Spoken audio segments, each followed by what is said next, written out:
Welcome to Just an Average Fantasy Football Podcast. Holla.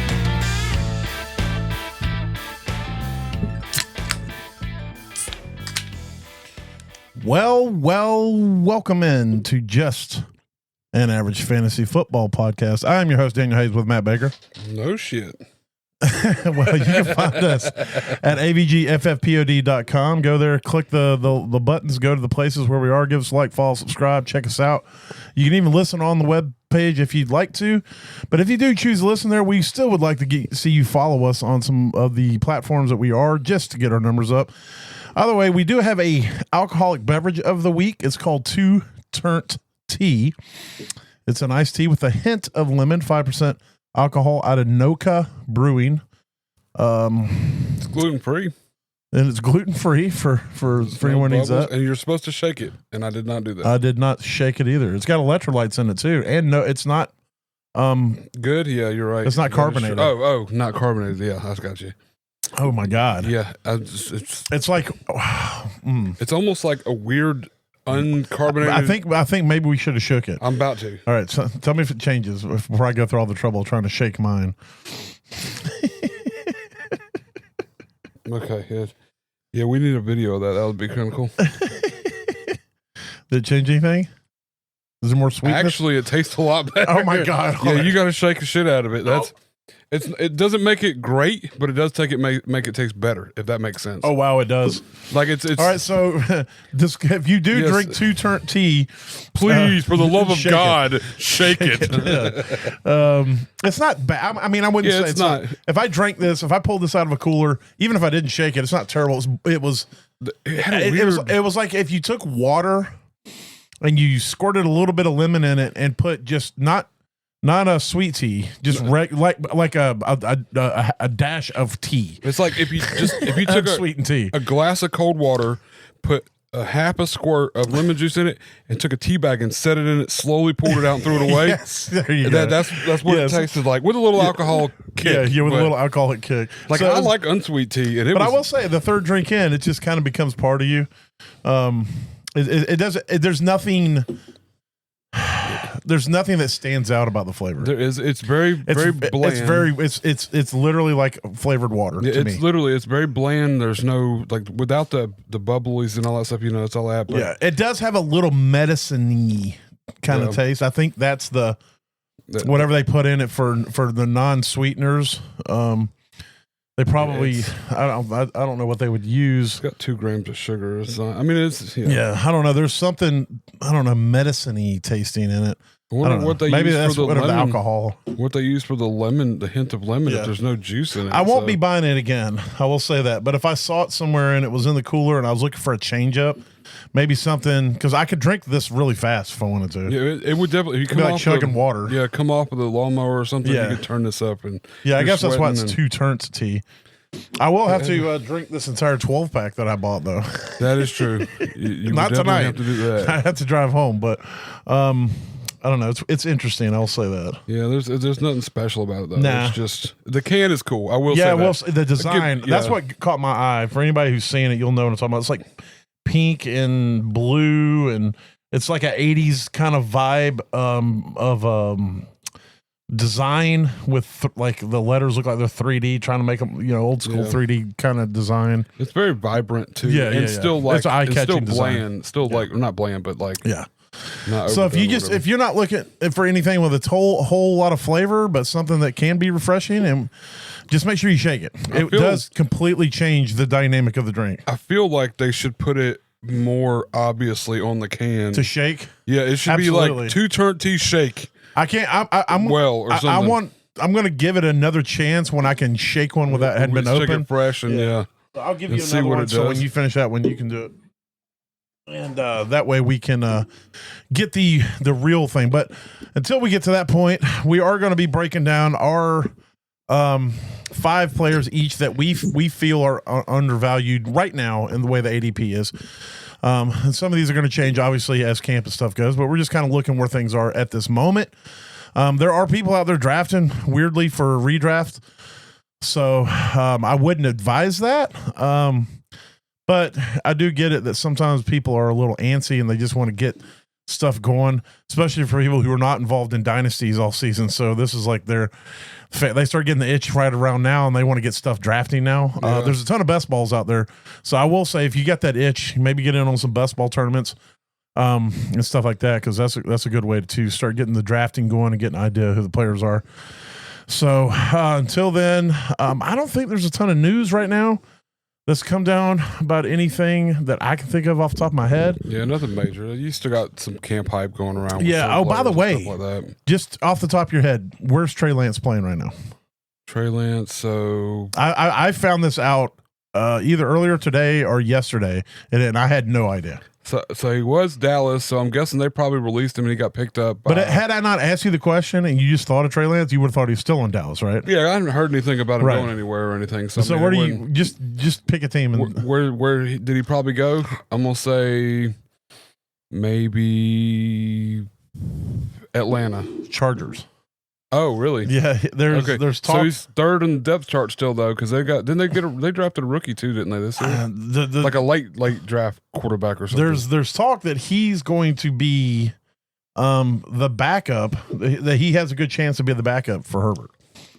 I heard it on a Dynasty podcast I was listening to where they were talking about guys at the bottom of your roster, whether you can drop them or not. Yeah. And one person brought up Trey Lance. He's like, obviously in single quarterback, yes, but in double quarter or two quarterback or it's like if he's going to be the backup to Justin Herbert, you can't drop him.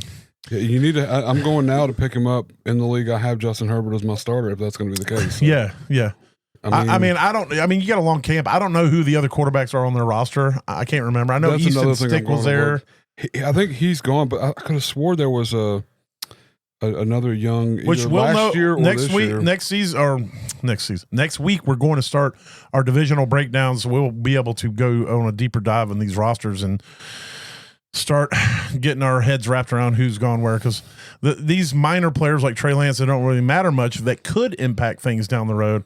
So a lot of these guys have moved around so much, and they're not headline things. So DJ Iagalagali. No, that's oh my god! If you just show me the name, so his nickname is DJU. He played at NC State. So they signed him as an undrafted free agent. Ugabwale. It's not a Gumbawale, but it's almost like that. It's Galea or Galelei. Just because I listen to Charlotte, North Carolina Sports Talk Radio on occasion, I know who DJU is. Yeah, and I've heard his name pronounced, but it's been a long time. They signed him as an undrafted free agent, whatever. Yeah, that dude's unclean ass. So I don't. But I knew that somebody else got added. Taylor Heineke's there too, by the way. So okay. Right now he's listed as the backup. Yeah. So it's just something to keep an eye on. In that system, you got to think about I don't want to spend too much time on Trey Lance, but no. I was thinking, obviously Herbert's the dude, but Herbert has had some issues with injuries and things like that, and usually it's not anything soft tissue. He just gets hit in the pocket. He's had some rib issues, things like that. So he has missed a game here or there. But he is pretty durable overall, I think. I don't think he's had any, knock on wood, major injuries in his career thus far. But not last year, the year before, he missed 4 games. That's right. That was an ankle thing, I think. There was one year he missed a few games because of a rib shot. And then he played a few games with the ribs. Yeah, with the ribs. But Trey Lance is interesting in the sense that if he does get a chance to play, so the system or the offensive coordinator for the Chargers used to be Lamar Jackson's offensive coordinator, and so he would understand. No, trust me, Trey Lance is nowhere near the passer that Lamar Jackson is. Yeah, but his athletic profile is close as far as his ability to move around in the pocket, his speed, size, and all that stuff. So it would just be interesting to see what they would do, what type of plays they would call with Trey Lance back there. So it's just something to keep an eye on. But I had no idea he was on the Chargers. None. I didn't either. So that's why I'm interested next week as we start to dive into these divisions. We're going to start in the AFC West, as we always do, and work to the east, the north, and the south, and then the NFC East or West, East, North, South, and go through and give our opinions on the teams. We're going to talk about who we think is going to win, the divisions, what the records are going to be, players we like in the division, smash passes and all that stuff. and our sleepers. And so we're going to start that next week and try to start knocking that stuff out. But as far as this week, let's go ahead and kick it off into our undervalued ADP players.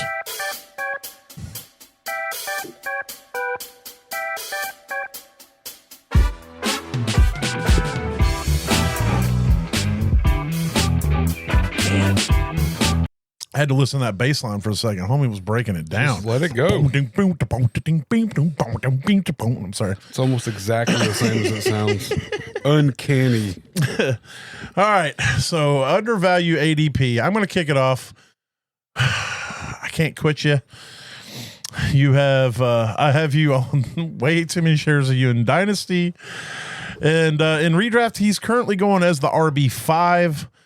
12th overall. He has moved up some, but I still think he's undervalued based off of what he can do, and that is Christian McCaffrey. All reports are right now that he is healthy. All reports are that he is raring to go. He's chomping at the bit. And if Christian McCaffrey is 100% healthy and he plays the majority of the season, he will be a top 3 running back in this league. Yes. Most likely the RB1. And so for me to get him, right now, you can get him at the turn. Some leagues, you can get him in the second. I know when we did our redraft, mock draft, I'm pretty sure he was drafted like the 204, the 205. Yeah. And so if I can get, like, I would draft him personally if I'm looking at the top of the board. So Jamar Chase, Bijan, Saquon, Justin Jefferson, Jahmyr Gibbs, CeeDee Lamb. I take all those over him. After that, I'm not taking Puka, Neighbors, Genty, Amon-Ra over McCaffrey. I'm not doing it. I just can't. Not in a PPR, half PPR league, based off of what he can do. I would be hard pressed to take Gibbs over him. So that's right around 5th overall is where I'm probably grabbing Christian McCaffrey. And right now he's going at 12. So yeah, that's just me. I am biased. I am a Panther fan. I love McCaffrey from the jump, but we've seen what he can do. We know what he can do. He can be in the same season. He can be a wide receiver 1 and an RB1. Oh yeah, each. Yeah, you know, so he can give that 2-in-1 type deal. So what are your thoughts on McCaffrey? Where he's going? How you feeling about it? I don't know. I just feel like RB5, yes, he can easily be an RB3, but I mean, I don't think that I'm in a similar boat with. I'd probably still take Amon-Ra St. Brown over him and a couple of these other guys. I wouldn't take Nico, of course. We talked about that last one. I wouldn't take Ashton Genty. I probably would swing Neighbors, and all, but I don't know. It would depend on, I guess, like what league I'm in and how I'm drafting it. You know what I mean? Like, I kind of draft differently depending on the league I'm in and what I'm going for, but I don't. He's definitely undervalued. Yes, yeah. I will say that. I will agree with that blanket statement. But I mean, I don't know. I'm still super nervous. Yeah. It kind of screwed a lot of people last year. Oh yeah, with all the news about how good he's doing and how he's ready to go and everything's great. And then and it just the whole year just kind of put a blanket over my eyes on I understand that a comfort. Lot. A lot of the reason he is where he is currently, or even where he was, his later, was because of all that the people being hurt and burned. So. And that's that thing is kind of that's where it's like, do I take the shot on believing everything I hear and go with my gut and think it's going, or do I grab Amon-Ra St. Brown? You know what I mean? Like who's done nothing but great for everybody. Yeah, you know what I mean? I will say Amon-Ra St. Brown is this more secure bet. It's the if I'm drafting in the first round pick, my goal with my first pick in the first round is always my guy for the year. I know I feel comfortable he's going to be a top 3 to 5 in his respective position, and I don't have to worry about it all year. That's what I would love to gain. And last year kind of fizzled that out for me with McCaffrey just because of all the hype and talk of how good and everything's going good, and then he didn't see the field, and then it just was disappointing. Right. He was good when he plays. It's always that great, but it's just the hard truth. Half point PPR. Amon-Ra's best year is 270. That was in 270.4. That was 164 targets, 119 receptions, 1,500 yards, 10 touchdowns. Yeah. That was 270. So, let's see. McCaffrey, his best year is 354.8, where he was the RB 1.5 point. And he had, he just was unbelievable. He scored, 412 in 2019. McCaffrey, when he's healthy, when he's played at least 16 games in a season, minus his rookie year, he's scored over 300 fantasy points every single year in a half-point PPR. Yes. That he's played at least 16 games. And 1 year he scored 412. So that for me, it's that upside play. You're talking about, with Amon-Ra St. Brown. Yes, he is the more stable guy. He's somebody that you feel like you can trust a little bit better right now. But on his best year, you're getting 250.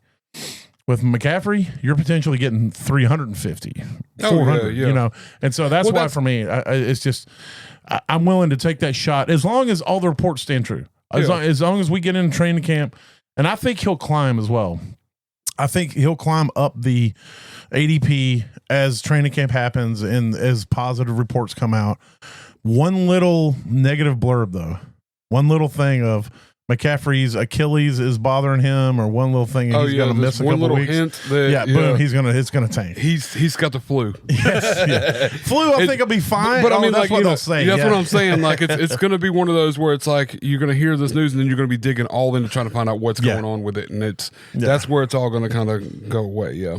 All right. So who's the first guy on your list then? Amon-Ra. No, I'm just kidding. So I'm gonna stick with the line here and just go with another running back. And this is probably homer, but I'm riding it till the wheels fall off, and this is basing it on last year. He had his highest usage year even at his old age, but Aaron Jones going at RB 23, I think I have written down, ADP 50 something or another. My handwriting's pretty terrible. ADP 56, RB 23, yeah, RB 23. And I mean, this is a guy who in his career, he's 30 years old now, so yes, this is the wall where he should fall off, but I just like, he's not been super injury prone. He hasn't missed very many games. With Green Bay, he didn't get used as much as he got used last year. Last year was his number 1 year of being used. He was pushed to the wall. My mind doesn't remember that for some reason. It's in my crazy, mind, and he had a good year last year. It wasn't he got a bunch of use and was bad. He was just low on the touchdown. He didn't get as many touchdowns. Yeah, maybe that's what it is. But in my mind, I didn't have him anywhere last year, so that might be part of the reason. But it's like in my mind, I thought he missed like 6 games or something. He was super healthy last year. He played super rough. His average of 4.4 yards per carry. I mean, he was low on the touchdowns. He only had 5. He did have 2 pass catching touchdowns. Right. He wasn't used as much in the pass catching. Pass catching. I don't know. My teeth are going. I don't know what's going on. I thought you were having a stroke. So I was that's like, what it was. Do you smell toast right now? Is that what that is? I've seen TikToks where people try to say common phrases and they get confused in their mind, and then they can't figure it out. I don't know if they're staged, but they're but the look on their face is like genuine concern. Like, I can't think of patch catching. There we go. Nailed it. But yeah, I mean, it wasn't like super flashy like you said. Last year it was low, but his usage was good. I mean, and he was still. What did he finish? What in half point? A 16. He was RB 16 last year. I'll take it. And I mean, the year before that he was injured, but especially he's going. What are we at? 23. Yeah, RB 23. I mean, there's to me, and there's nobody there that's going to replace him. There is some Jordan competition, Mason. But nobody that I think is going to replace him. Go look at Jordan Mason's stats from last year. Yeah, well, he's also on the 49ers, and I mean, there's a little bit of. That would be the only counter argument I would give to you is that Jordan they traded a 3rd round pick to get Jordan Mason.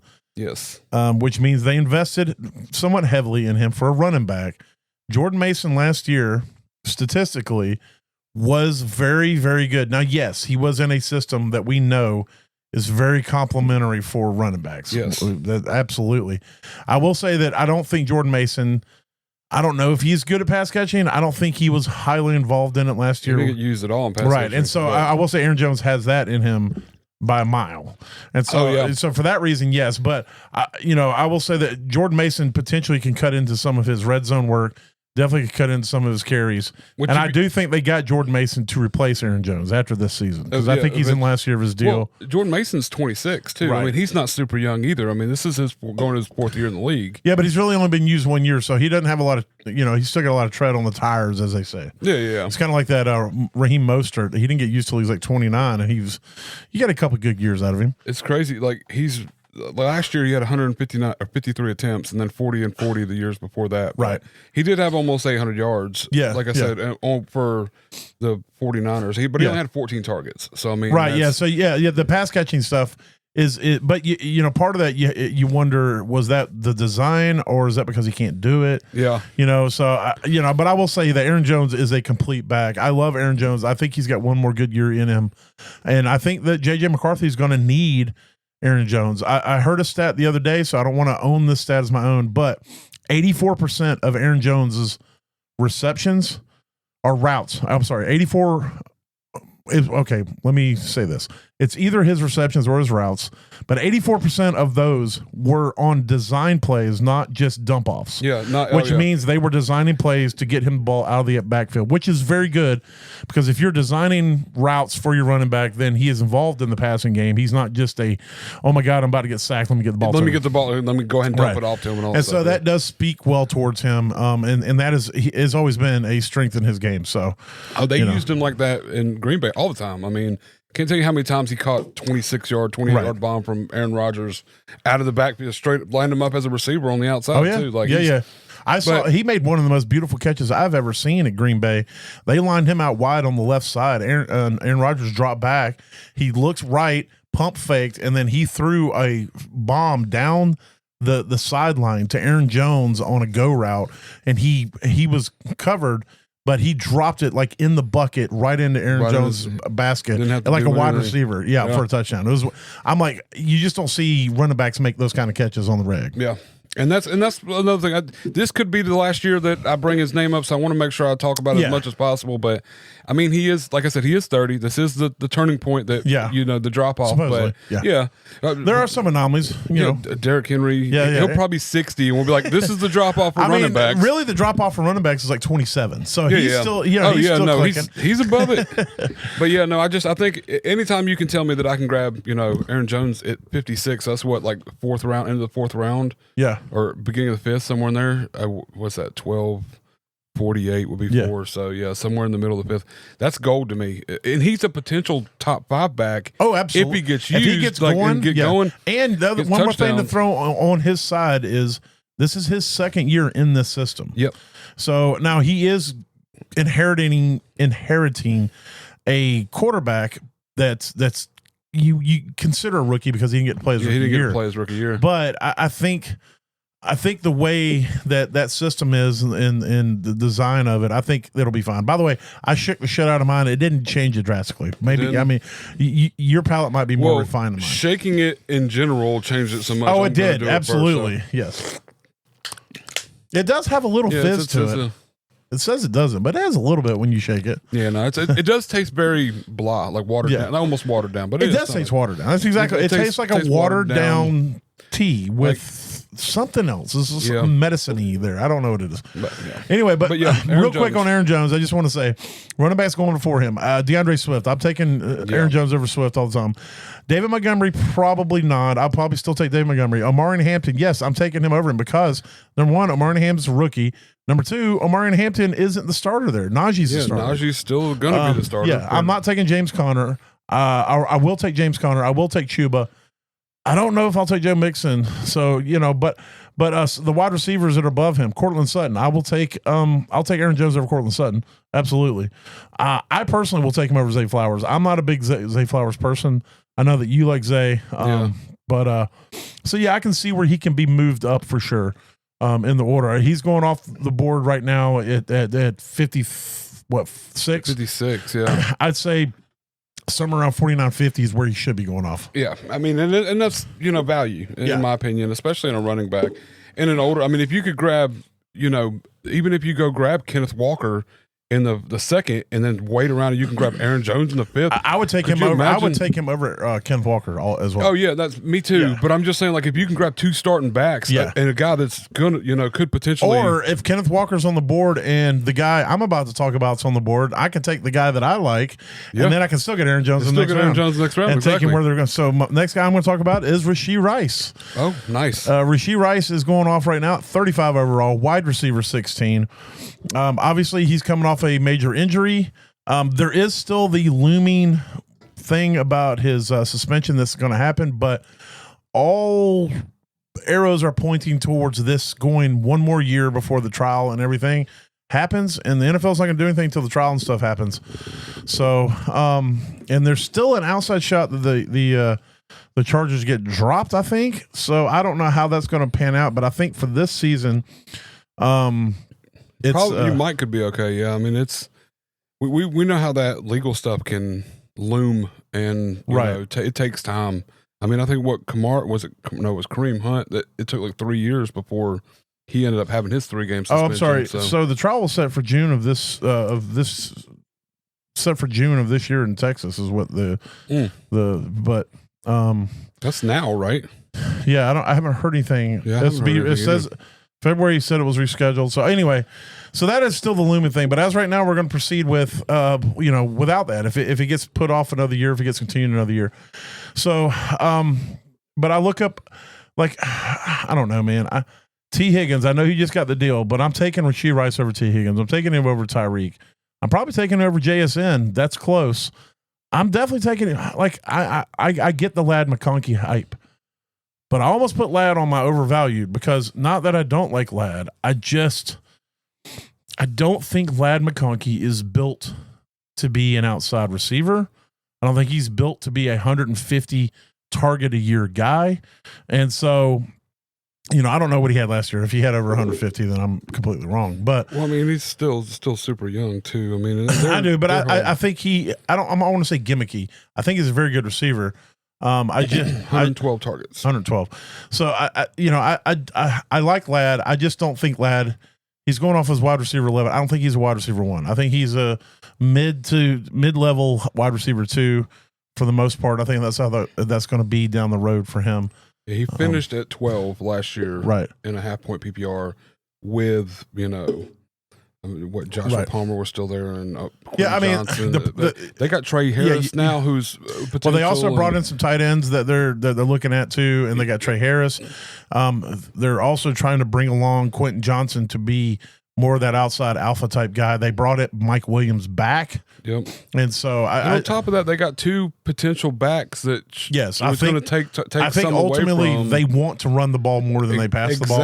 And I think last year they didn't have the offense to do that. There's a lot that kind of pulls away from McConkey going into this next year. So, but I think Rashee Rice is just being valued too low currently. At wide receiver 16, 35th. I think when he went out last year, and it was a very small window, but I want to say he was like wide receiver 6. He was dominating in this offense. He works well with what they want to do. He was stealing a lot of work from Kelsey because he kind of works that same area of the field, but he does it so well, and he has more athleticism and speed than Kelsey.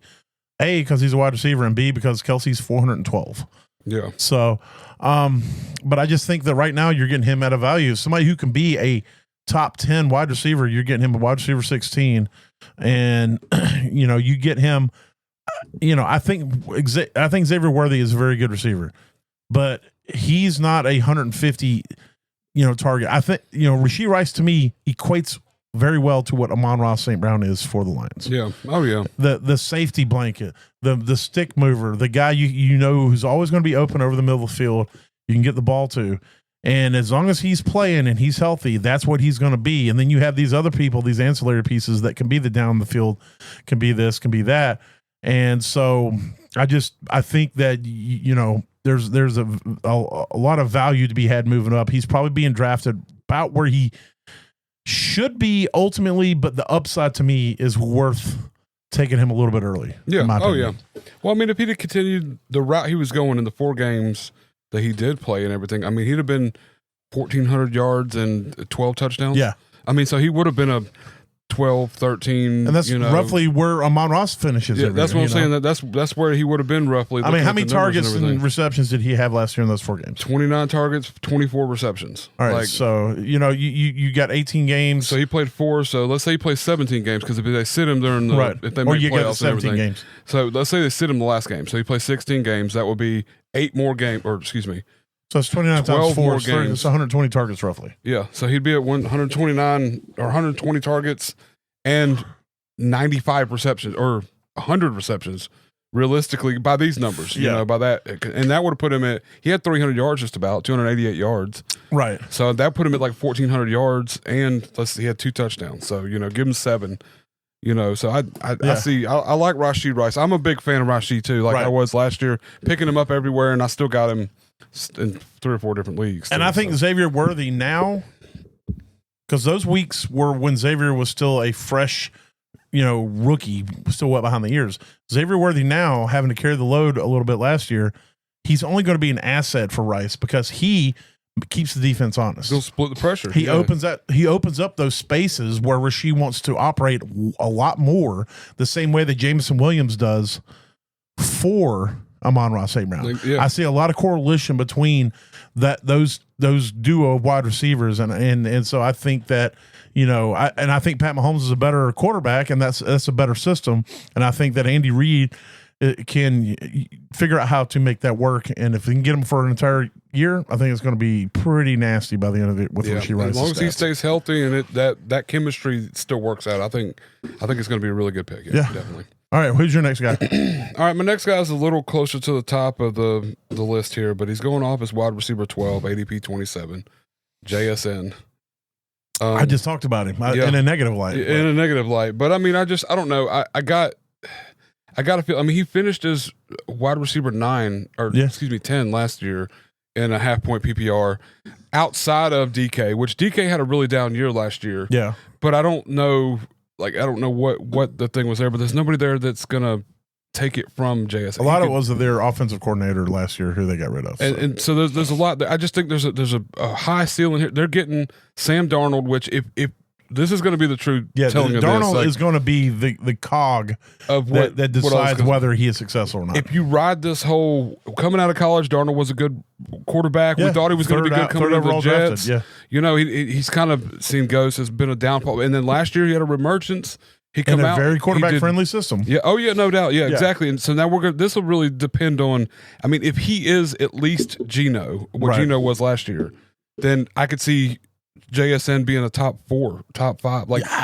I can't dispute that. There is tons of upside with JSN. I give you that. And he's uber talented. I mean, Sam Darnold was able to keep Addison in the top 14. I think he was 14 or 15 last year, and still had Jefferson in the mix and all that. And then also too bringing Hawkinson in when he came back off injury.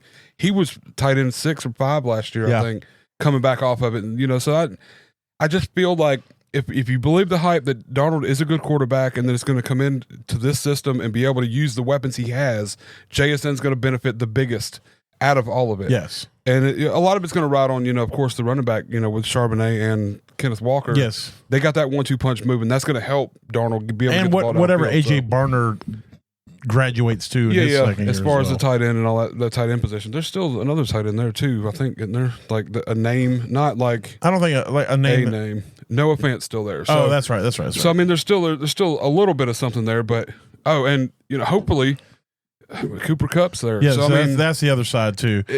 That could be good or bad. And that's my brain went. And Cooper Kupp. Yeah.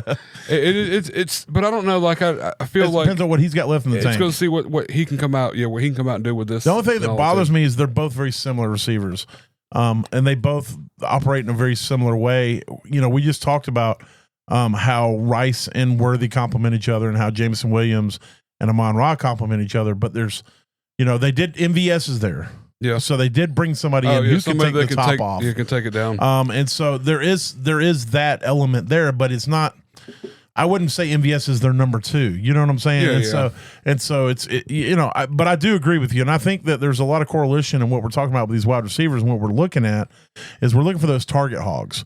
Yeah. People we think in the systems that they're in, they're going to be the main target guys, and so therefore they have tons of upside. Yep.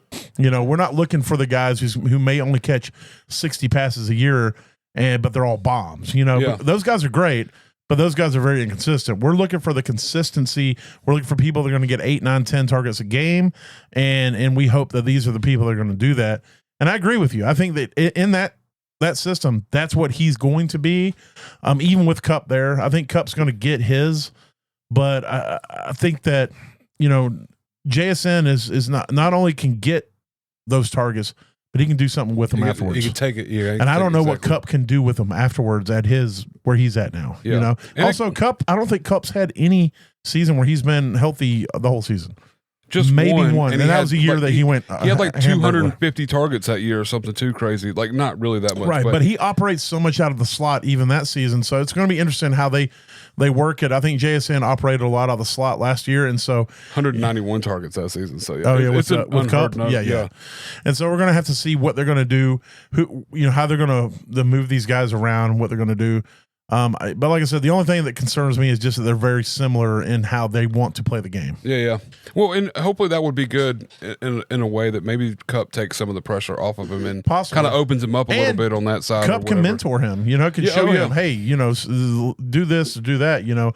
I think Adam Thielen for the Panthers, his greatest asset right now is being a mentor for those young receivers because of what he knows about the game and how he's able to maybe help these guys understand things better. So I think Kupp's getting to that stage in his career as well. So, but I do like it. JSN is definitely a dart throw I'm willing to take. It's a high up pick. I just feel like if you're going for a receiver that you can spend wide receiver 12 capital on and potentially get a wide receiver 6 out of or 8. And I think he's probably drafted. I don't think he's going to be any lower than that. If he plays the whole season, I don't think you're going to lose value. So he's like it's like when you fill out your 401k and they ask you whether you want risky stock, or if you want to play it safe. Yeah, I think JSN's safe because he's at least going to get you your money back. Yeah, so. At ADP 27, that's what early third round I'm at. So yeah, I mean, I wouldn't feel bad grabbing him in the second at the turn or something. Yeah, if I was on the turn, I would snatch him up. Yeah, you can grab him there, and I mean you're set for wide receiver 1. Imagine if you get Rice and JSN at the turn. Oh yeah. That's not a bad start, especially if you start off with a high end running back. You grab like McCaffrey or Saquon, because you're going to be at the top. Yeah. So, all right. Well, the next one on my list, I have all wide receivers as left, but we'll see. I'll go to the bottom of my list. We'll take it down since we've been working at the top. Down. And we're going to go down to who's being drafted 100th overall. And I will say this, I have 3 players from that same 49ers offense. So, just got to deal with it. But I think that offense is too good not to get them, especially where they're being drafted. So right now, going off the board at 100 overall, wide receiver 45 is Ricky Pearsall. That's a fucking steal to me. Yeah. No, you're talking really about getting a guy in the 9th round or the 10th round even. That could be the number 2 receiver in a very good offense. Brock Purdy, did Brock Purdy get paid? I know there's been, I think we might not miss that news as far as like sharing it, but I'm pretty sure Brock Purdy got paid. I know they've been in talks. But either way, Brock Purdy's, if he hasn't been paid, he's going to be paid before the season starts. 5-year extension. Yes. $265 million with 182.5 guaranteed. So Brock Purdy just got paid.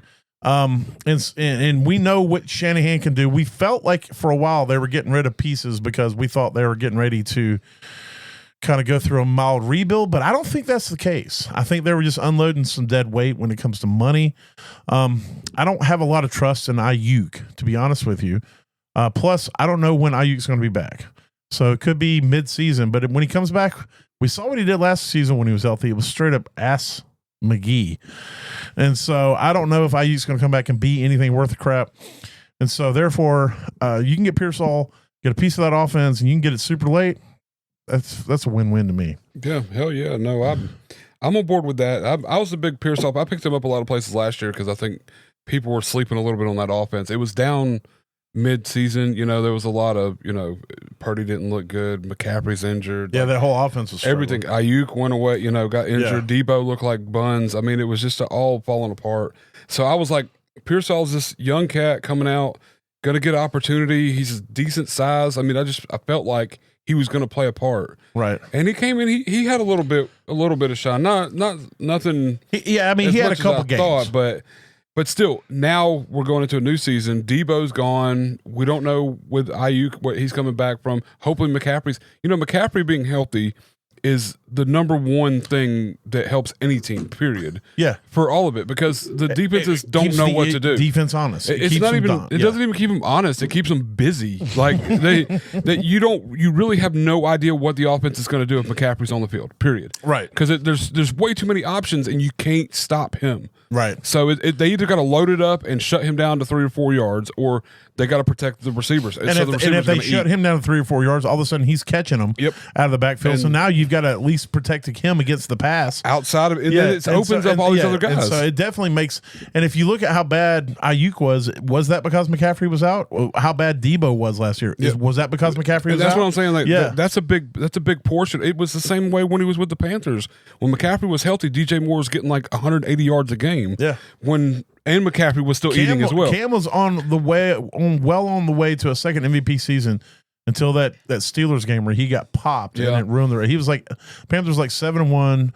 He was dominating. He was like the number one quarterback in the league, and then everything went downhill after that. But yeah, you're right, 100%. McCaffrey changes the complete dynamics. He's so good as just as a football player, and defenses, and everybody in the league knows it, that it changes the whole aspect of the way the game around plays. Him better. It does. It has to be better because if they take any notion to shut him down, everybody else is wide ass open. If you send McCaffrey on a slant across the middle, shallow, he's taking 2 people with him across them. And if he pulls, even in a zone, if he pulls 2 people out, then you open up windows. Well, he starts moving safeties in. Like people start coming in to start pulling because they know if if he catches the ball, he's going to get back to the secondary. So it's like they come in and then all of a sudden Pearsall's 12 yards out downfield and opens up. He makes defensive players forget their job exactly and forget what they're supposed to do, and then it opens up everything else. I agree, and so therefore you got a guy like Pearsall, you can get that early, grab him. Yeah, you're getting a piece of an offense that could potentially bounce back and explode this year, and then you have a rookie in his second year who could just take off on you. And even if you're looking at wide receiver 45, if he finishes as wide receiver 30. That's fucking value. Oh, hell yeah. You've been able to play him in the flex. And if you're in leagues, we got to play a flex, 2 flexes or something. Pearsall's somebody that needs to be at the bottom of your roster. Let's say, so at wide receiver 45, he's going at 100. Where's wide receiver 30 going at? Up 69, 68 ADP? Yeah, wide receiver 30 currently is Travis Hunter. Which is 69 over nice. So, but you look at Olave. We're up here. I'm not taking Olave. I would rather have Pearsall. Yeah, you know what I'm saying. I just don't trust that Saints. I'm not taking him over Ridley. We're up here in the 30s right now. That's what I'm saying. So like you could potentially get a wide receiver down there that counts as a second, third round pick. Yeah, you know what I mean. Like, when do you in redraft? When do you get 2 third-round picks? You don't. Never. You know what I mean? So anytime you can get back that kind of value, that's huge value. Absolutely. All right, who's the next one on your list? All right, we're going to go down to ADP 122, wide receiver 51. This is slightly homer kind of, and also like I do have reasoning behind it, but okay. This is a rookie wide receiver last year who came into a starving, in my opinion, offense in need of receiving core. And of course they signed a veteran and he got injured. And then, of course, this rookie, Keon Coleman, got injured in the Bills. And they signed Joshua Palmer, which is, I don't know. I mean, it's another target. So I don't want to take away from it. But, I mean, I feel like if you look at the games that Keon was in. Pause real quick. I just want to say one thing about Josh Palmer. Josh Palmer has had multiple opportunity with the Chargers to step up and be something, and all he's done is shit his pants. Yeah. All right, continue. So I'm not super excited about him going to the Bills. No. But I feel like this is the second year for Keon Coleman in this offense, in this scheme. His second year with Josh Allen, his second year with their coordinators, with the whole thing going on. the injury, he came back from the injury. He did well. He had some ball catching issues. I think there was an interview where your he's mom's got ball catching issues. No, she doesn't. Sorry. But I feel like there was an interview where he's like, he just throws the ball so damn hard, joking around and all this stuff. But I don't feel think he was joking. I think he was joking, but he wasn't joking. But I feel like that this is going to be somebody that a lot of people are not looking at because they don't feel he had a very good rookie, year. And everybody's we need instant, we need it right now. Right. And you're grabbing this guy, like I said, he's going out of wide receiver 51, and he has the potential to be their number one. There's nobody else there that's going to just. Well, the guy right under him is there. He was very good last year. Yeah, and got paid to be, but I mean, because they did sign him. We're talking about Khalil Shakir. Shakir. They gave him a contract to keep him there, which is good. But I mean, he reminded me he's like the Jacoby Myers of. He's just the average. He's good, but it's not like amazing. Oh, I don't expect Shakir to be. No. But I feel like Keon can step up. Oh, he can be, and he can take off this year. And I like I said, there's not a lot added there that's going to make it any different. Well, if you look at it right before he got injured, he had 2 games where he had 7 targets. He caught 4 and 5. He had one game where he was 125 yards, no touchdowns. Next game after that, he had 5 receptions, 70 yards, and a touchdown. He had a game after that. It was a little bit of an off game against Miami, and then he was out for 5 weeks if you count the bye week. So things are starting to tick up. Yeah, he had 5, 4, 7, 7, 2 on his targets. Boom, he gets injured, 5 weeks out, and then he comes back, and it was like he was almost had to be reset back to the beginning. Yep. Whereas like 2 targets, and then at the end of the season, they're like, we got to get this guy the ball. We got to see what's happening. And based off of these numbers, I don't know. I'd have to go back and watch the tape. He had 7 targets and 10 targets, but he only caught 5 passes out of those 17. It wasn't very good. In week 18, Josh Allen didn't play. He took the first snap. Okay, he paid 0.01%. You're right. So that was on the shoulder of the biscuit, and those 10 targets. So that makes sense. So there's that, and then the 7 and 3. I mean, I think they'd already clinched playoffs. Yeah. And it wasn't like it was necessity, but I mean, still, he should have caught him. I'm just saying there's something there, but you're right. I forgot about that. That's my point being is that his season looked like it was on the incline. Yeah. Then he missed 5 weeks. Well, I think what it was is, Amari Cooper came there as the veteran to teach him, and he injured his wrist. And then Keon injured his wrist as well, just to be like Amari Cooper. It was what he was being taught. Right. It was one of those scenarios where I feel like right now, if you can grab this guy at wide receiver 57. No, he's definitely somebody I want to invest in. I don't think Joshua Palmer's a threat to him at all. Curtis Samuel, I don't even know if he's still there, but if he is, he's not a threat. He didn't absolutely jack squat. He didn't show up. Hollis or whatever his name is gone. Yeah, the only people there, so they got Elijah Moore, which Elijah Moore is interesting to me. It's a sneaky, like I'm not saying he's going to be good, but he's somebody who has flashed. But he works different parts of the field than Keon Coleman does. He does. Keon Coleman to me is more of a 50-50 sideline guy. And Elijah Moore is still really young. He's only 25 years old. I feel like he's been in the league forever, but he might be somebody like is a sneaky grab in Dynasty right now. He's a Baker's bottom. I would put him on a Baker's bottom list. The first couple weeks I might, depending on matchups. We'll see if he makes the roster. But I agree. I think Elijah Moore is somebody definitely need to be keeping an eye on. But Keon Coleman is somebody they invested a lot of draft capital in. He's going to get another year to try to figure out this league and to be able to play in it. And so he's somebody that, again, if you're especially this late in the draft where he's going off, you're looking for upside. He's the definition of that. Exactly. All right. Well, let's see. Well, you know what? I'll go ahead and just finish out these 49ers. The next 49er on my list is going off the board. Your mom finished out the 49ers. Yes. She is pretty old. All right. I'm sorry, Mom, if you listen to this. Juwan Jennings is going off currently 84th overall, wide receiver 38. It's in the same boat as me. Now, I will, for the sake of argument, I'll say this. I would take Pearsall over Jennings just because Jennings is like 27 or 28. And Pearsall is younger, and I think he's more athletic. But they're both being drafted in an offense that there's no Ayuk, there's no solid star, there's no Debo. Ayuk, like we said, was going to miss weeks. Somebody's got to step up. We saw what Jennings did last year. Purdy likes Jennings. Jennings is a big guy. He's an easy target to throw to, and he can, when those two are clicking. I think he had one game last year where he caught like 15 passes. You pull up his game 11. 11. It was insane. Where he has like 175 yards, 2 touchdowns, 3 touchdowns, 3 touchdowns. Yeah, and so he has that potential with Purdy when they're clicking, and you're getting him as a wide receiver 3. I mean, I don't know. To me, it's just, again, I think this is an offense that's primed to really surprise a lot of people.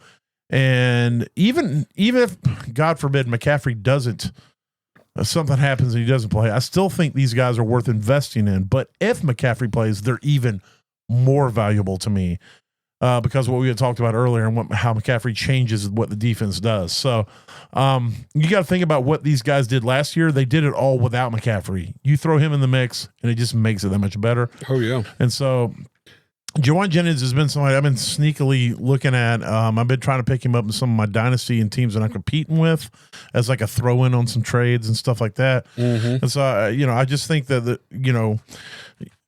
he's not, I don't think he's going to be the long-term answer in San Francisco. I don't think we're going to be talking about Juwan Jennings in 3 years. But I think next season, this could be a year where you get some weeks out of Juwan Jennings where you're like, hell yeah. Yeah, like give me that. So what weeks did he play? I'm trying to see what weeks Ayuk. So yeah, Ayuk only played like the beginning of the week or beginning of the season, 1 through 7. Yeah, but he didn't technically play 1 through 7. Yeah, well, no, he was there. He just wasn't there. He was like, he had like one game, and then they had 6 dumpster fires. 8 receptions on 12 targets for 147 yards for all weeks, right? Or no, that one good week. That one good week, he finished as wide receiver 11. I was just because like in the beginning, you look at Jennings' numbers. Weeks 1 through 7. Yeah. Funny enough. Yeah. He was only playing like 40 to 60% of the snaps.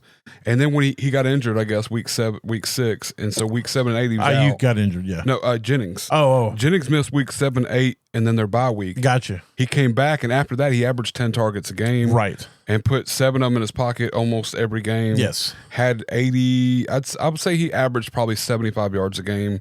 But he didn't get very many touchdowns late in the season. He only had 3. But yeah, that's part of the they didn't team. Score a ton of touchdowns. Yeah, they didn't score a lot. So I mean, but yeah, no, I not like you say the name, and I remember the one game, and then outside of that, it's like, Juwan Jennings, blah, But you look at this, he played over 90% of the snaps from week 10 through week 17. And he's averaging 10 targets a game. And he's averaging 10 targets a game. Give me the targets, bro. Yeah, I mean, that's what we're talking about. 70, look for targets. When you're looking for upside, look for targets. I mean, even like you figure the average at 70 yards a game, I mean, he's going to get you 6 catches, 70, 13 points a game. Yeah. On average, half point. So 10.5 points. Well, you think about this. PPR, but so in those games, you said he's catching on average 6 or 7, right? I'd say 5 to 6, yeah. Okay. Because there were some games he had 9 targets, only caught 2. Your baseline for Juwan Jennings is going to be 6 points. Yep. If you're in a full point PPR. Yeah, just if you're in a full point, you're based on 6 points. I mean, you could even base it on he did average about 70 yards a game. That's 7-point baseline right there, no matter the targets. So that's 13-point baseline. Because even on or 12-point baseline. Even on the games he only caught 3 and 4 catches, he still got 60 and 65 yards in those 3 or 4. Yes. So I mean, you're looking at give me somebody who can give me a 10 to 12-point baseline with a 20-point upside, and I'll take it every fucking day with a 41-point upside. But yeah, let him get three targets or 3 touchdowns, 175 yards in a game on 10 targets. Yeah, that's a week winner. So you get that one week, and you done clap some cheeks. Yeah, that's definitely take it. All right, who's the next guy you got? Next guy, top of the list, close to the top of the list. He's going off at wide receiver 37, ADP 81. That's pretty close to the top. It's middle of the top. It's not even close. But even still. Even still. Roma Dunze. Wait a minute. What about what you saw made you think top? I'm an idiot, and it looks like wide receiver 3/7, but I put the 7 on the wrong side of it, and I already said top, so I had to commit to it. All right, because like 81 is what? Like round 7? Yeah, somewhere That's in there. halfway, bro. Yeah. All right, so anyway. My bad. Roma Dunze. Another second-year rookie in the same rookie quarterback. He's got a rookie quarterback, but there was a little bit of chemistry. Yeah. They had some games when they looked good together, and I think they're working that out. I mean, as far as that's going. And plus, Keenan Allen has been released, but he hasn't been re-signed or anything yet. I don't think they're going to bring him back after what they did in the draft. So it was way too crowded already. So I don't know where Keenan's going to be, but he's definitely going to come back to Chicago. But this is a guy who played over 75% of the snaps all season and just figuring out the offense. And another one that I'm like, I've gotten in the habit of not expecting rookies to just come out and perform astronomically, because everybody else does. They want the Marvin Harrisons to come out there and put up 60 points a week or something because they're supposed to be so generational. But you draft and let them learn. I mean, they got to figure their team out. There's a lot going on here for these people. I want to say this real quick. In redraft, you need to be tempered on rookies. They are learning so much in a very short amount of time, and then they're being thrown to the wolves. Yes. Everybody wants Ashton Genty to be Bo Jackson day one, and he might be, but odds are it's going to take him 4 to 5 weeks, and then after that, he'll take off like a rocket ship. Go look at Jonathan Taylor's rookie season. He was unclean ass for like 4 weeks. Yeah. And then he dominated. And so it's very, very, very, very rarely does a rookie anything show up week one and just mash. I mean, that's the same thing with like Justin Jefferson. Everybody talks about, like week three before Justin Jefferson even got on the field. But when he got out there, he did his thing because he is a top tier athlete. Some of these people, it takes a little time. I mean, even Jamison Williams, we saw what he did last year. After everybody's like, oh, he's done, he's washed up, we need to get rid of him. And it's taken him years, but a lot of that was his own doing. Yeah. But people are dropping. They're expecting this A+ performance out of it. And now it's like, so I'm looking at these second-year guys and even some of the third-year guys, you can get them so cheap. Yes. And they have high potential. And if you look at where Odunze, when he came out, everybody was putting him in the same tier with like Malik Neighbors, just below Marvin Harrison, with Malik Neighbors, and above Brian Thomas Jr. Yeah, and there was already talent there to compete against with DJ Moore, Keenan Allen.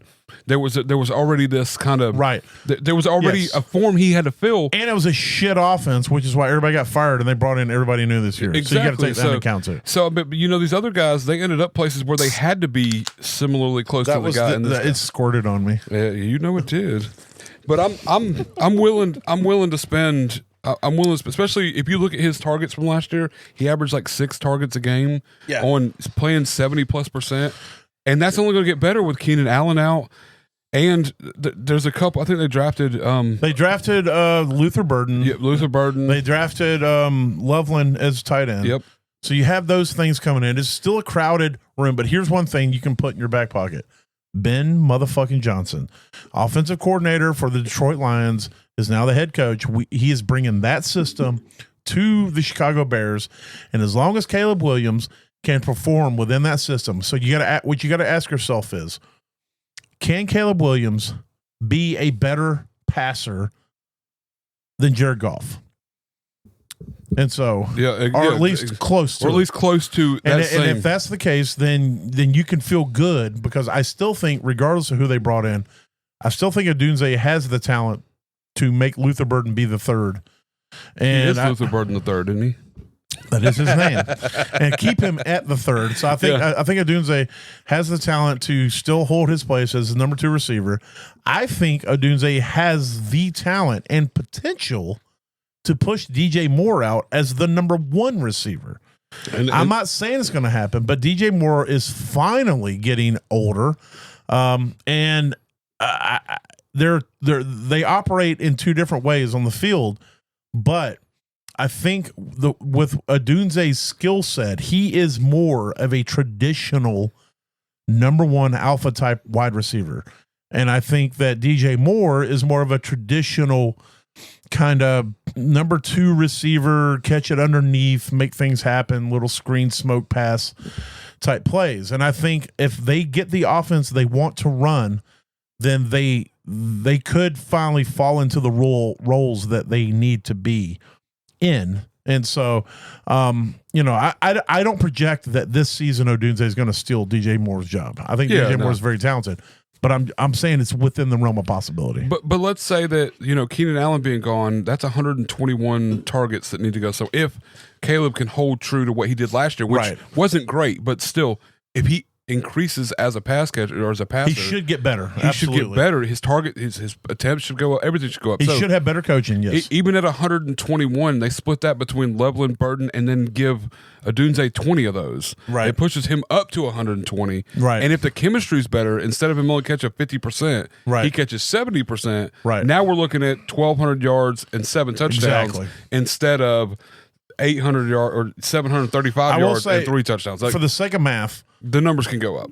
When you say it that way, it all sounds great. But here's the other side: more targets have to happen because less touchdowns happen, less drives end. You know what I'm saying? No, yeah. And so if it increases and he is more productive and efficient, then that 120 is going to diminish. Yeah, if that everything is relative to what's happening as far as the end zone and how many drives they have, but. There's still 120 targets. They got to find a home, and I don't know that Loveland's. I mean, we'll say Loveland gets 50. I think that's what Komet had last year. With and I think say Komet gets 30. Yeah, and then Luther Burden gets 40. Yeah. Okay, and so they're gonna throw for 500 plus targets. Or 500 plus pass attempts this year. So there's going to be opportunity there. And, you don't know what injuries are going to happen and things of that nature. But I'm with you. I think Odunze is slept on. I made a trade for him in a dynasty league. I moved CD Lamb for 3 firsts and Rome Odunze in a rebuild. That's not bad. And so it was a 25 first, 226 firsts, and in Rome Odunze. I hated doing it, but the team I had was like 3 years out. So would you grab? Did you already do your draft there? I don't know. I have to go check. Would you grab with your 25 first? I have no. What would it worked out to be like? But yeah, no, it's not a big deal. I just was curious. I'm trying because I have had that draft and I can't remember who the fuck I took off the top of my head. But anyway, I think that Odunze. Again, we're looking at upside. We're looking at guys who can get targets, and he's definitely in that category. And even if he doesn't get more targets, if we just say he's more efficient with that chemistry works between that, he goes up to 75. I mean, you're already you talking about he only caught 50% of his passes. Exactly. Hell, if he catches 60% of his passes, he's going to be better. That's what I'm saying. And that's where I'm at with it. It's like dude, they got him so far down the list, in my opinion, at wide receiver 37. What he last year? He finished. I guess they moved him up. They got him at 49 is what he finished last year. But I don't know. Yeah. I think there's a lot more there that they can build up from, and he could definitely finish a lot higher than that. I love it. Well, my last guy is 1 spot ahead of your guy. Okay. At wide receiver 36, 78 overall is Jerry Jeudy for the dysfunctional Cleveland Browns. Yes. So Jerry Jeudy got lit on fire in the best way last season and went fucking hamburger. He finally was able to start getting what we thought. If everybody can remember back when Jerry Jeudy was drafted, he was the deal. Everybody's like, draft Jerry Jeudy. This guy's amazing out of college. He's going to be an NFL star. And then in Denver, he was doo-doo. There was a lot going on in Denver. There's a lot of coaches coming in. Nathaniel Hackett was trash. And then when finally Sean Payton showed up, he's like, fuck Jerry Jeudy, and got him the hell out and sent him to Cleveland. And then last year, when Deshaun Watson finally went away and they brought in people to throw the ball, Flacco, actually 2 years. What was it, last year? It was last year. Yeah. Who the fuck was the quarterback? DTR was no, there was a little bit. There was somebody else that was throwing the ball. Oh, it was Jameis Winston. Jameis Winston. Yeah. But anyway, so they get somebody in who slings the ball. He hyper targeted Jerry Jeudy, and Jerry Jeudy rewarded that by doing awesome. So the real question is what is Cleveland going to do this year? They got Flacco back in there. They've got Kenny Pickett, and then they've got 2 rookies. I don't know. There's a lot of reports coming out that Flacco may get cut, that Pickett may be cut. I will say, to a correction from a couple shows ago, Kenny Pickett showed up. It was a trade for DTR and a 5th-round pick. Yes. And he's getting paid less than Flacco. So now I have changed my opinion or my thought process that I think Pickett might get cut. They might wash their hands of Pickett. Yes. Their little hands, maybe. Yeah, they're little tiny hands. So because I don't think Kenny Pickett's the future for anybody. Yeah, no, me neither. And Flacco is somebody who can at least mentor if they want these young quarterbacks to be anything. He can maybe mentor them. He can also give them a buffer to learn a little bit before they've got to come in. I don't expect whoever that start the season at quarterback, I don't expect them to finish the season. Yeah. Unless for some unknown fucking reason Cleveland wins.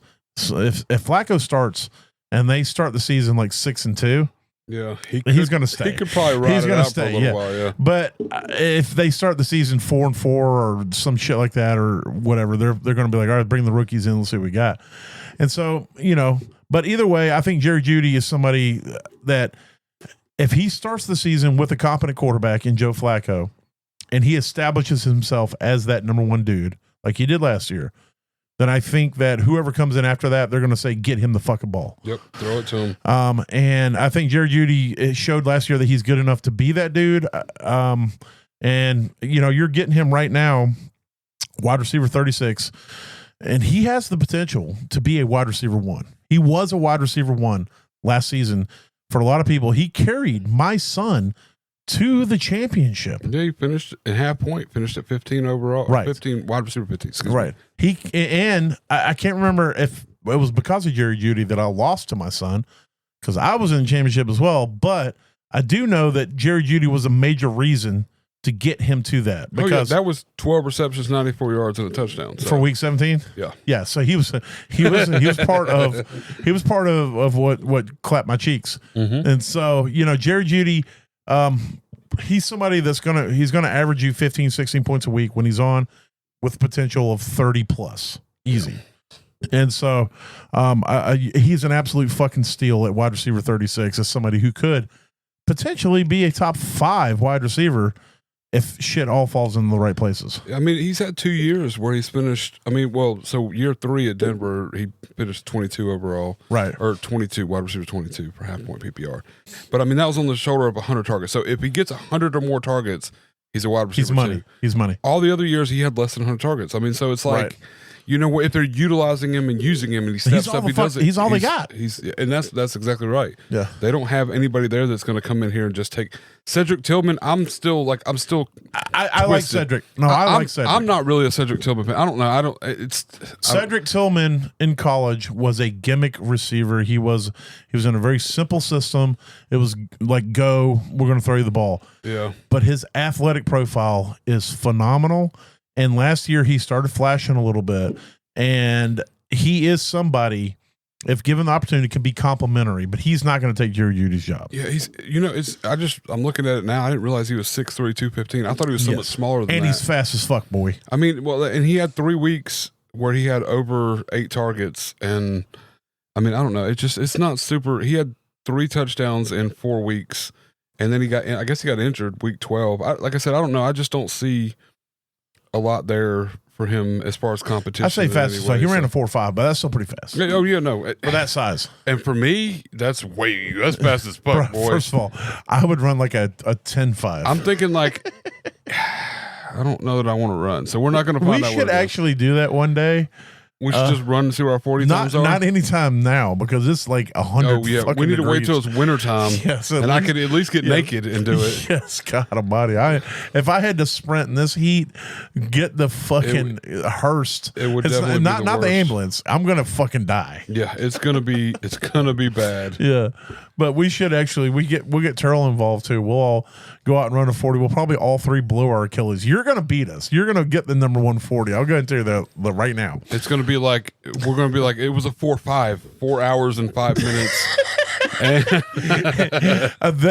They took to resuscitate him. Yeah, exactly. He died 4 times on the table, but he eventually made it. It took 4 hours and 5 minutes. That's how it worked out. Yeah.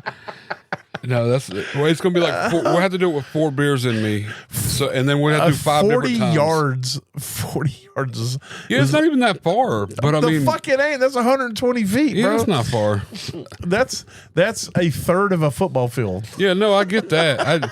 It's a little more than a third, but yeah. I'm trying to be generous. I think 40 yards. I can handle 40 yards, and then that's it. There would be nothing else. There would no. That day. Like I would have to like carve out I'm a gonna day. need aftercare after running a 40-yard dash. All right.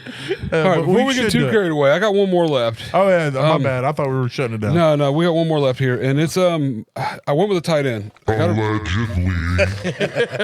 I went in the beginning of this. I was like wide receiver, but now I went with a tight end, and this is just because I think it's going to be too good.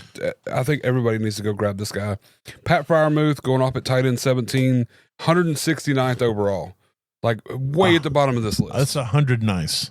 Yeah, it's 100 nice. And this is a guy who in multiple years has been a top 10 tight end, 2 to be exact. But he's only been in the league for 4 years. He's only been in the league 4 years, yeah. And I mean, and you got to think this is the Pittsburgh Steelers. They finally got Aaron Rodgers. Everything's supposed to go. And Aaron do be loving tight ends. He does. He's made people we've never heard of relevant. Yes. And then they're not even relevant ever again. Yeah, like who's the guy that starts with a T? Yeah, on Green Bay that like all of a sudden has got like 13 touchdowns. He broke records for touchdowns he scored in a short period of time. I don't. Oh my God! You keep talking. Okay. I'll try to. But anyways, this this is a tight end who on the shoulder of 70 plus targets. If he can get that every year, puts you up into the top 10 for tight ends, and he's going off at 17. I said. I mean, and I just think it's going to be a gold year. He's big red zone target. Aaron Rodgers, I think, is going to love him. I think it's going to be like a match made in heaven.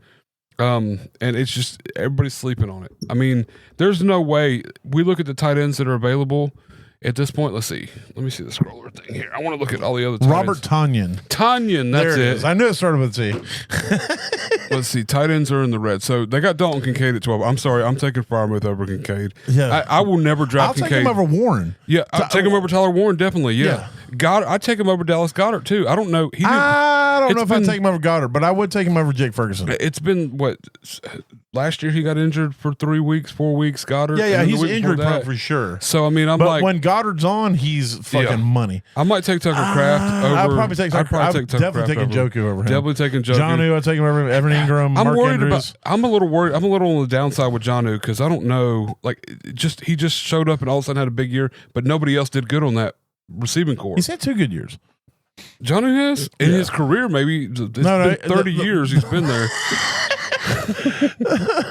Like, I feel like Jonnu is literally 63 this year, maybe 64. So he'll be 30 this year, and he's had 1 good year. Okay, well, and that was on the shoulder of 111 targets. Now, if Tyreek Hill is going to be anything, if Waddle is going to be anything, they're going to have to pull them targets away from it. Well, there's 2 100%. Loveland, I'll take him over Loveland. I'll take him over Warren. I'll take him over Ferguson. I would say him and Goddard are a toss-up for me. Yeah. I will take him over Kincaid because that dude is ass. He has the stonest hands anybody's ever had in the league. I'd take him over Tucker Kraft, personally. I like Tucker Kraft. I would kind of go back and forth. I would have to look and see. Like, I'd have to think about it. We'll put it that way. Yeah, I won't take him over Njoku. I won't either. I'd take him over Jonnu. I don't trust Jonnu. I think there's a lot of hype there that shouldn't be, in my personal opinion. Yeah. Now, Evan Ingram, I love where but tight end 8's kind of rich, in my opinion. I feel like he's going to do that, but that's like what he's going to do. Mark Andrews to Travis Kelce, that's tough for me. It's like, the history, the pedigree says take them, but especially Kelce. Kelce is like, I have Kelce, unfortunately, in way too many dynasties, and I do not feel good about it. Yeah, I don't feel good at all. It is a little nerve-wracking, with last year, and especially with Rashid Rice coming back. And, there's a lot there that could go wrong. Yeah, so I'm a little worried, but obviously I'm taking Hawkinson, Laporta, the big names, Kittle, Brock Bowers, all those guys. But I mean, it's like the question then comes like at 170. What did I say? Overall ADP was 169. Like, there's so much there that you can. I think that's the argument to be made over anything else. Yeah, exactly. Is that where he's being taken in the overall at 169? Because if you look at this, Marvin Mims, I would take Pat Freiermuth over Marvin Mims. Yeah. I wouldn't take Merriman Tillman, but you also in this ADP you have defenses and kickers, Well, so we have to keep that into effect too. So if you pulled those guys out, it would change everything. It's going to move stuff up, Yeah. but realistically, and this is all single quarterback as well. If you think about it as in like if you haven't grabbed a tight end, Dicker, hell, I just met her. Sorry. If you haven't grabbed a tight end at this point, and you're in the 169 would be round 14. So and we do away with kickers, so it'd be round 12. Yeah, regularly. I mean, if you haven't grabbed a tight end by round 12, you can get Freiermuth. Yeah. Oh, please give me that. You know what I'm saying? That's where I'm at with it. It's like you're looking at the value and what's there. I mean, I would snatch that in a heartbeat. Like, yeah. Well, Freiermuth could end this season with like 500 yards, but like 9 touchdowns. Oh yeah, no, exactly. Even if the 2 years he finished, he had 7 touchdowns both years. Right, and he finished 8 and 9, dude. Like even coming out of college, like his claim to fame was like he doesn't drop touchdown passes. He doesn't, and he has an ability to post up in the end zone and make those plays. So and Aaron Rodgers loves that shit, man. Absolutely.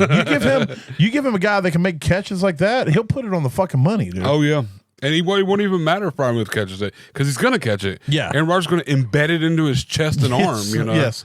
But no, I just think that there's way too much value left on the bone with that one. To your point as well, currently there's no number 2 receiver on the Steelers. I mean, there's Van Jefferson. Is Van Jefferson even still there? Probably. Probably. There's like their wide receiver room is DK Metcalf and Roman Wilson. We talked about that. The rookie. We don't know what that's going to be, but there's no proven Calvin anything Austin. else. Calvin Austin is the great hope. Best. Is what they're hoping for. And Robert Woods is there. Like it doesn't mean much. Yeah, we but haven't Bobby heard Trees from him in 3 years. He done shit in fucking years. He's telling everybody how to play ball though. He's out. He's definitely coaching. Yeah. But like you said, there's literally nobody else. We looked at it the other day. I was laughing because there's like nothing there. But I'm kind of intrigued about Caleb Johnson fitting that though. Those targets might end up. Some of those targets may end up going to Caleb Johnson. Jalen Warren's going to get some of those too. So yeah, Warren's sneaky on the pass catching side. Yeah, definitely so.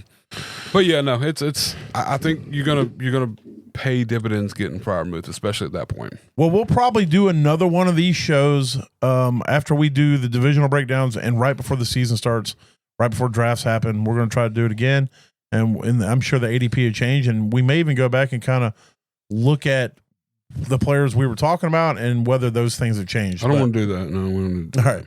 But either way, next week we are going to start in the AFC West. And we're going to start breaking down these divisions and talk about the players and who we like, who we don't like, and the teams we like and the teams we don't like, and so forth and so on as we get ready for the season to start and start moving towards the redraft season. So, hey, if anything we say or do helps you get to that average place in your league, that means we did our job, because everybody knows if you finish average, you don't finish last. That's exactly right. So we hope you guys have a good week out there, and we'll talk to you the next time we talk to you. Later. Holla.